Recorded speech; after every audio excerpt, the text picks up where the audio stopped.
इतिहास के पन्नों में जितनी भी जुल्म और बेईमानी की गाथाएं लिखी गई हैं, उन सब के खात्मे की लड़ाई लड़ने वाले बहुजन समाज पार्टी के राष्ट्रीय अध्यक्ष, करोड़ों दिलों की एकमात्र उम्मीद आदरणीय बहन कुमारी मायावती जी के जन्म दिवस के अवसर पर आयोजित जन कल्याण दिवस के इस कार्यक्रम में मुख्य अतिथि आदरणीय उमाशंकर सिंह जी, जो सिर्फ विधायक नहीं हैं, हमारे तो अति प्रिय हैं, बहुजन समाज पार्टी के उपनेता हैं, विधानमंडल दल के उत्तर प्रदेश की सबसे बड़ी पंचायत विधानसभा में आदरणीय उमाशंकर सिंह जी,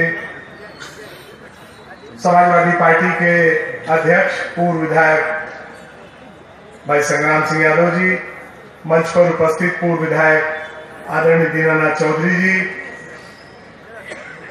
हमारे संगठन के सम्मानित नेता संतोष राम जी, हमारे अति प्रिय डॉक्टर संतोष जी,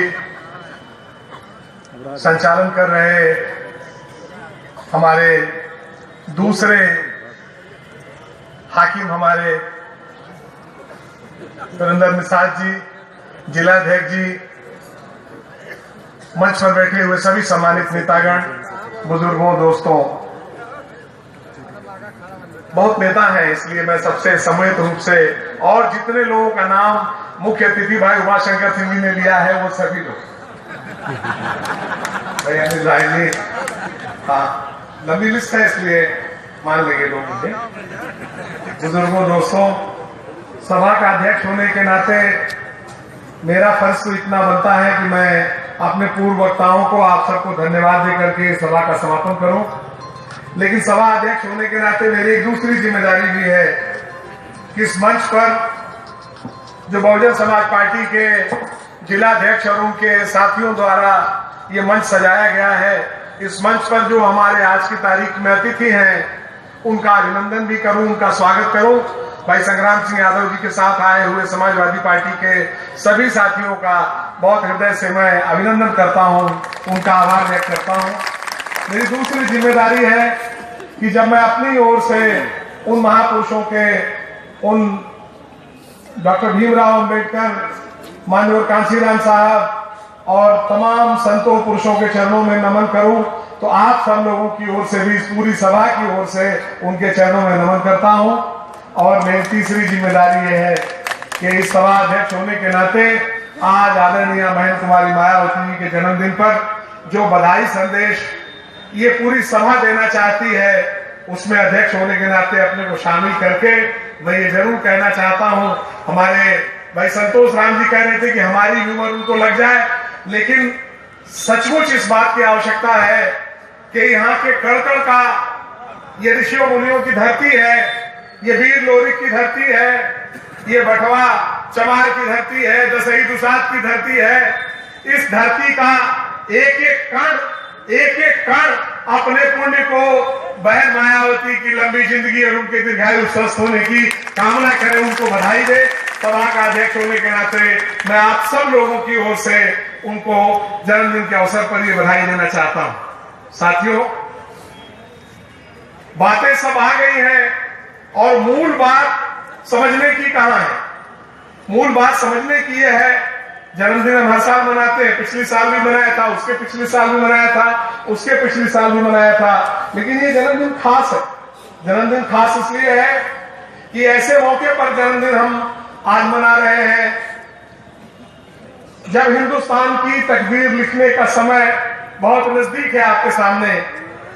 लोकसभा के चुनाव आसन्न है और लोकसभा के चुनाव में देश की तस्वीर कैसे बने, हमारी तकदीर कैसे लिखी जाए, ये फैसला होना है। इसलिए जन्मदिन का यह अवसर बहुत विशेष है। मैं आप तमाम लोगों को कोई नई बात नहीं बताने वाला हूं, लेकिन आपको जिन बातों का ध्यान रखना चाहिए, जो हमारे तमाम वक्ता साथियों ने, हमारे मुख्य अतिथि ने भी, हमारे दूसरे वक्ताओं ने भी बहुत जिम्मेदारी से ये बात आपके बीच में रखी है, उदाहरण के साथ रखी है, उसका ध्यान रखना जरूरी है।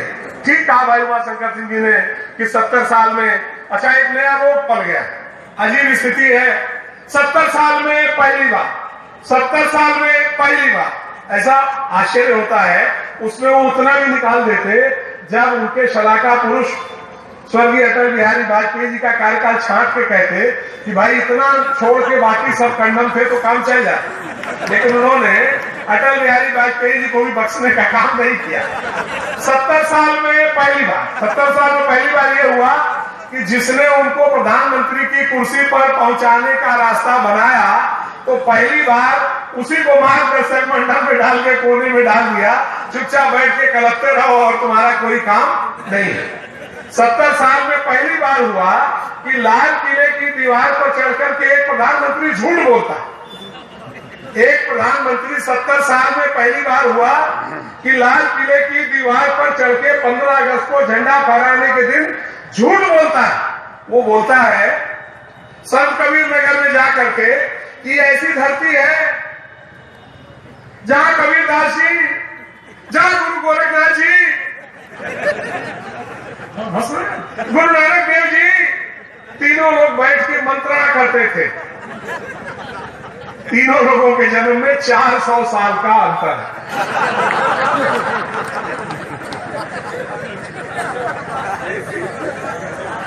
गुरु नानक देव जी से लेकर के और कबीरदास जी तक दोनों लोगों के जन्म में 400 साल का अंतर है। प्रधानमंत्री पहली बार, भाई बहनों, हाँ पहली बार भाई बहन, जो कमाल करता है, जो तक्षशिला कहाँ है इसका भी ध्यान नहीं रखता, पहली बार। और पहली बार में वो आदमी इतनी जोर से झूठ बोलता है, वो ये कमाल नहीं है।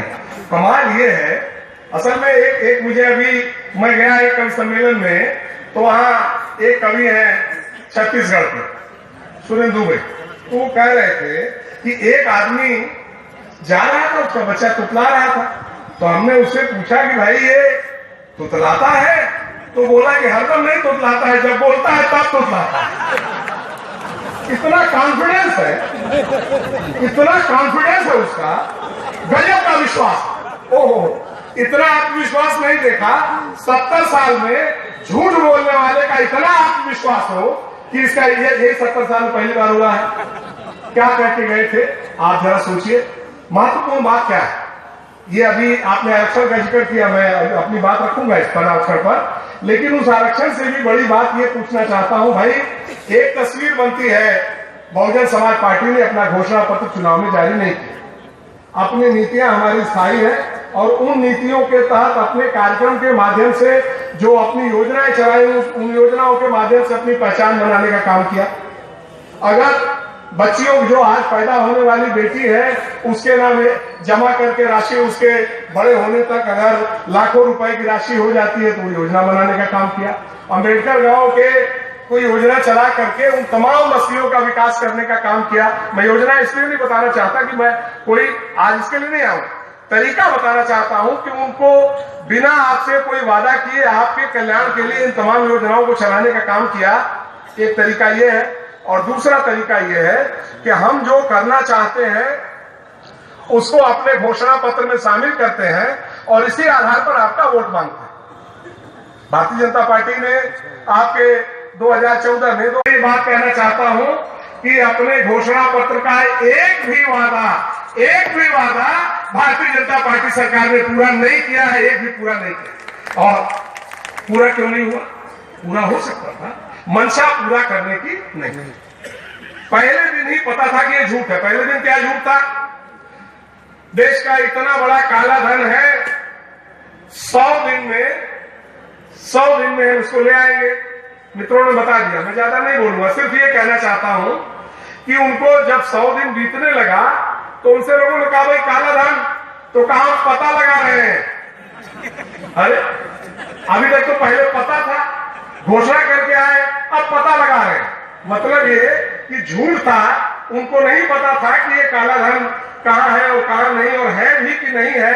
और बाद में जानते क्या कह दिया कि साहब नोटबंदी हुई तो जो घरों की महिलाएं पीछे बैठी हैं, जो अपने बेटे से, अपने पति से, परिवार के लोगों से बचा के चुरा करके रखती थी, इसलिए कि कल अचानक कोई विपत्ति घर में आ जाएगी तो कहां से काम चलेगा, कल कोई मेहमान घर में आ जाएगा तो उसके लिए कहीं कुछ मंगवाना पड़ेगा तो क्या चलेगा, बेटी विदा होकर कहीं जाने लगेगी आई हुई मेले में। ये बात पता थी कि ये बात झूठ है, मैं इसलिए कहना चाहता।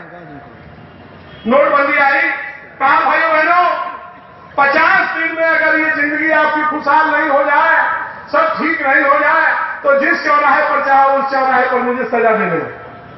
50 दिन। भाई उमा शंकर सिंह जी हिसाबी आदमी है, जानते हैं, दिन गिन के बताइए कितना दिन है, मैं दिन बता दूंगा अभी लोग। और आज की तारीख तक उस नोटबंदी से भारत संभला नहीं है। आज की तारीख तक जो मंदी आई, जो व्यापारी पिटा, जो बिजनेस गिरा, वो आज की तारीख तक इस नोटबंदी से सुधरा नहीं है। नोटबंदी को बीते 2 साल से ज्यादा हो गया।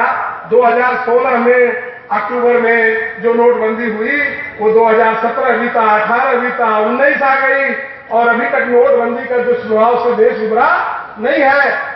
लोगों ने, अर्थशास्त्रियों ने, विद्वानों ने कहा कि देश में अगर सबसे बड़ी मानव निर्मित अगर कोई सबसे बड़ी आपदा है, मैं शब्द इस्तेमाल कर रहा हूं, देश की सबसे बड़ी मानव निर्मित आपदा अगर कोई है तो ये नोटबंदी है। इस नोटबंदी ने सबको तबाह किया, किसी को खुशहाल नहीं किया। वादा क्या किया था? वादा था किसानों की आमदनी 1.5 गुना करेंगे, किसानों की आमदनी 1.5 गुना करेंगे। आप लोगों की आमदनी 1.5 गुना हो गई आप लोगों की आमदनी। इसमें बैठे हुए लोग 90% लोग खेती किसानी से जुड़े लोग हैं, या तो खेत में मजदूरी करते होंगे या खेती करते होंगे। इसी परिवार के लोग इसमें 90-95% लोग हैं। किसान की स्थिति 1.5 गुना कर दिया। और कमाल है, अजीब स्थिति है। क्या मैंने कहा ना कि कितने कॉन्फिडेंस से झूठ बोलते हैं। उन्होंने ये कहा कि इसकी आमदनी 1.5 गुना कर दिया, हमने एमएसपी बढ़ा दिया 150 रुपया क्विंटल। अब बताइए 1400 रुपए क्विंटल में 150 रुपया जोड़ दिया जाएगा तो 1.5 गुना हो जाएगा।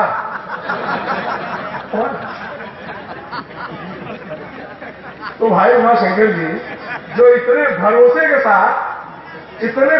के साथ जोर से झूठ बोलते हैं, वो सिर्फ फासिस्ट लोग कर सकते हैं।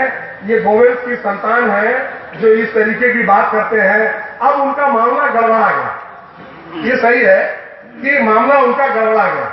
70 सालों में एक ऐसा व्यक्ति आया, एक ऐसी सरकार आई जिसने सबसे पहले अपने दल के लोगों को किनारे किया। जो लोग बुजुर्ग थे उनको पहले किनारे किया। अकेले वो और उनका साथी गुरु और चेला, जिसका जिक्र किया आदरणीय महल कुमारी मायावती जी ने कि ये प्रेस कॉन्फ्रेंस ऐसी है कि गुरु और चेला की नींद उड़ जाएगी, तो गुरु और चेला की नींद नहीं उड़ गई, उनका रातों की नींद और दिन का चैन हो गया। और ये बाकी गुरु और चेला दोनों लोग छटपटाने के अलावा कुछ नहीं कर रहे हैं। गुरु दूसरा काम करता था, गुरु कहता था बेटा कर, चेला खुद ये काम करता था। जो अपने प्रदेश से दरबदर हुआ हो वो आज लोगों को इंसाफ की बात कर रहा। क्या क्या घटनाएं हुई, इससे बुरी स्थिति देश में कभी नहीं आई। जब सुप्रीम कोर्ट का जज आकर के न्यायपालिका के बारे में कहता है कि क्या हुआ, जब सुप्रीम कोर्ट का रिटायर्ड हुआ जज ये कहता है कि पूर्व चीफ जस्टिस किसी ऐसे दबाव में थे कि जिसका जिक्र करना संभव नहीं है। जो भ्रष्टाचार की बात करके खत्म करने की बात आए थे, खाली राफेल सौदा नहीं, खाली राफेल नहीं, राफेल में तो ये निश्चित रूप से एक भी सवाल का जवाब नहीं दे पाए। उनसे पूछा कि भाई राफेल का एक जवाब दे दीजिए कि भारतीय वायुसेना ने इस प्रस्ताव का, इस डील को खत्म करने का विरोध किया था कि नहीं किया था, तो चुप बोलते, वो नहीं बोलते, बताते हैं दूसरी कोई बात बताते हैं। उसे पूछते हैं भाई 10 दिन पहले अनिल अंबानी की कंपनी बनी जिसने एक सुई भी नहीं बनाया था, उसको राफेल जैसे विमान के निर्माण की, उसको बनाने का आपने ठेका कैसे दे दिया? इसका कोई जवाब नहीं। जो सवाल पूछिए उसका कोई जवाब नहीं। उनसे पूछिए कि भाई आपने कहा था कि किसानों की स्थिति की बेहतरी के लिए इंतजाम करेंगे, कोई जवाब नहीं।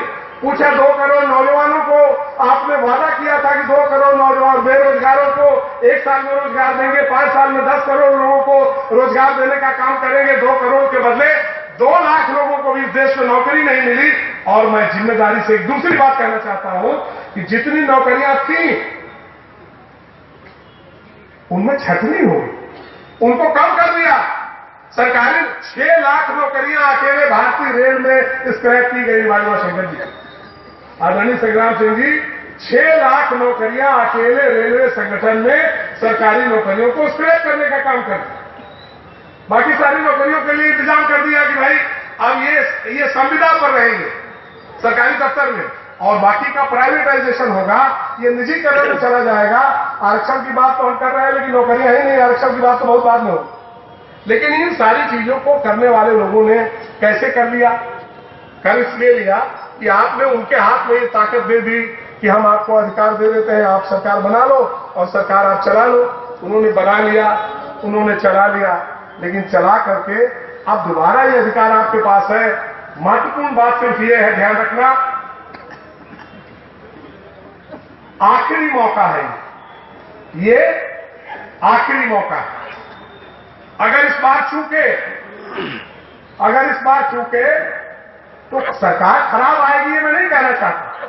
मैं ये कहना चाहता हूं कि लोकतंत्र ही नहीं बचेगा, संविधान ही नहीं बचेगा, तो आगे आप अपने अधिकार का इस्तेमाल कैसे करोगे, ये विचार करने की बात है। ये आखिरी मौका है और बधाई देना चाहता हूं आदरणीय बहन कुमारी मायावती जी को, आदरणीय अखिलेश जी को, जिन्होंने इस मौके पर अपनी राजनीतिक जिम्मेदारी को समझते हुए कहीं छोटा मोटा अगर मन में किसी की कोई बात हो, पुरानी कोई बात हो, कम ज्यादा हो, इन सारी बातों का विचार नहीं करते हुए और देश के प्रति अपनी जिम्मेदारी का निर्वाह करते हुए इस गठबंधन को करने का काम किया है, उनको इस सभा की ओर से पुनः बधाई देना चाहता हूं। और मैं इस सभा का अध्यक्ष होने के नाते आपकी ओर से अपने नेताओं को आश्वस्त करना चाहता हूं कि आपके संदेश को हम विफल नहीं होने देंगे।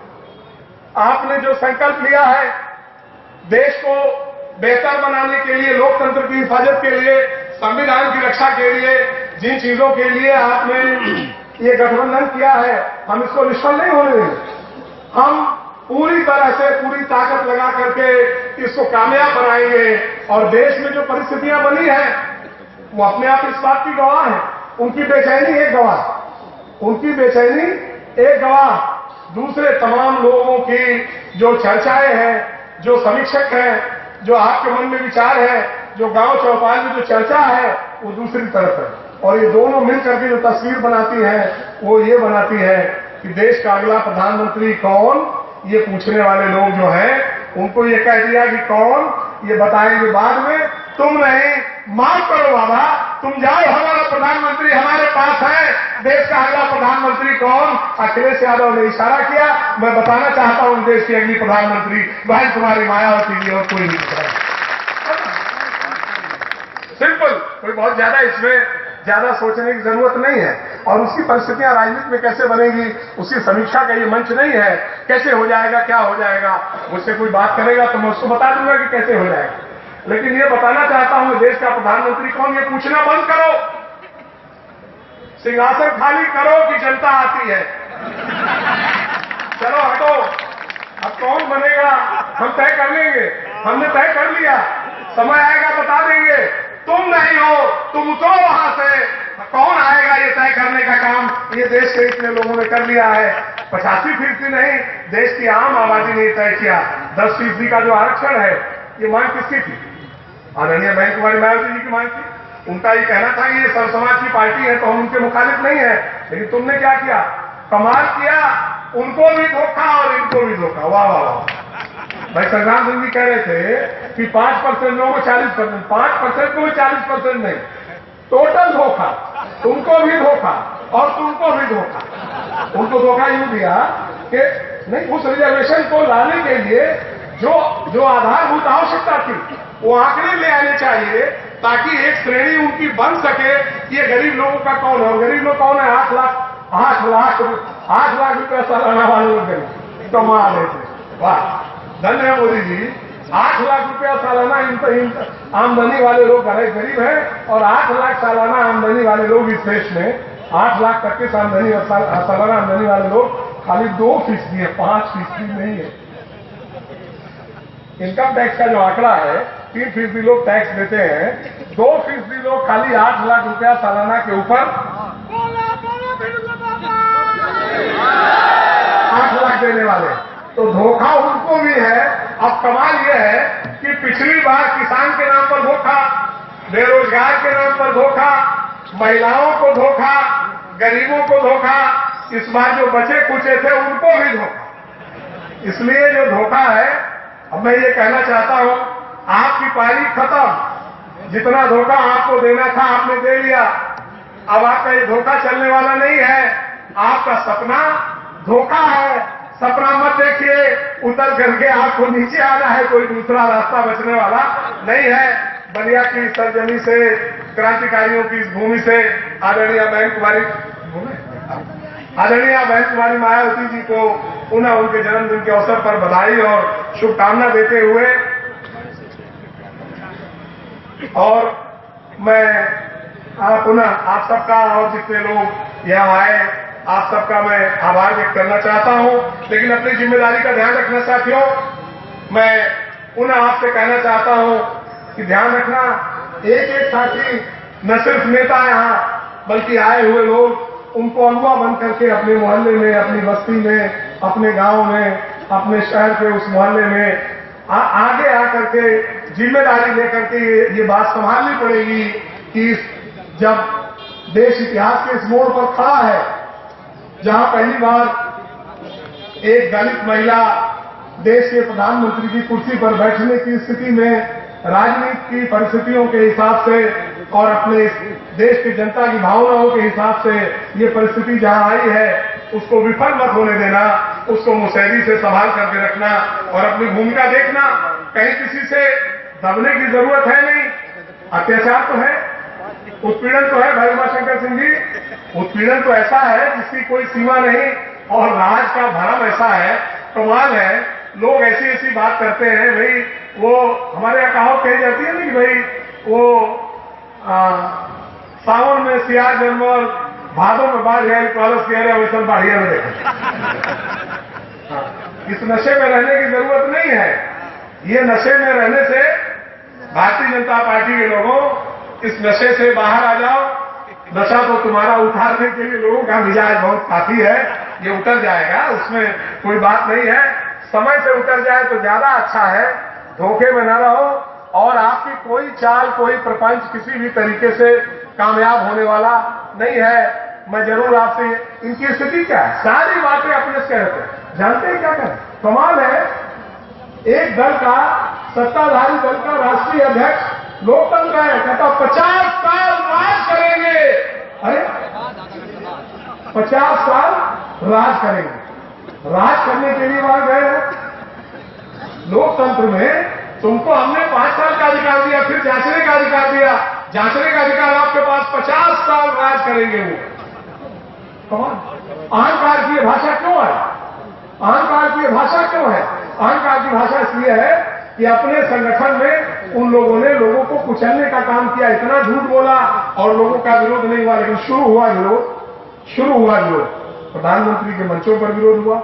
मुख्यमंत्री जी की तो कोई बात ही नहीं करना चाहता। अभी तो दिल्ली की बात हो रही है, तो लखनऊ की बात क्या करना। अभी यहां जो कुछ गुजर रहा है, उत्तर प्रदेश में उनकी सरकार, दिल्ली में उनकी सरकार, जीना मुहाल है। और माननीय मुख्यमंत्री जी सदन में जिस भाषा का इस्तेमाल करते हैं, उस भाषा का इस्तेमाल क्यों है? क्योंकि उनका मुखिया ही बोलता है। ये मुख्यमंत्री जी जो ठोक दो बोलते हैं, वो इसलिए बोलते हैं इनका बड़ा वाला वहां से उससे डबल अहंकार की भाषा बोल रहा है, कुल रास्ता। लेकिन आपका अहंकार आज आदरणीय बहन कुमारी मायावती जी के जन्मदिन के अवसर पर, जन कल्याण दिवस पर आयोजित आज की सभा से, इन तमाम लोगों की ओर से मैं कहना चाहता हूं, खत्म। आपका अहंकार चूर करने का काम वो तमाम गरीब लोग करेंगे जिनके झोपड़ियों में आज तक उजाला नहीं हुआ, जो अपना आधा पेट काट करके भी आदरणीय बहन कुमारी मायावती जी को देश का प्रधानमंत्री बनाना चाहते हैं। ये सब लोग मिल करके और आपके इस अहंकार को चूर करने का काम करेंगे। और ऐसे दौर में जब समाजवादी पार्टी, उसके मुखिया अखिलेश यादव जी ने जिम्मेदारी से ये गठबंधन किया है, हमने नमूना दिखाया। मैं अकेले गोरखपुर, नूरपुर, कैराना, फूलपुर की बात नहीं करना चाहता, वो तो एक नमूने भर की बात थी।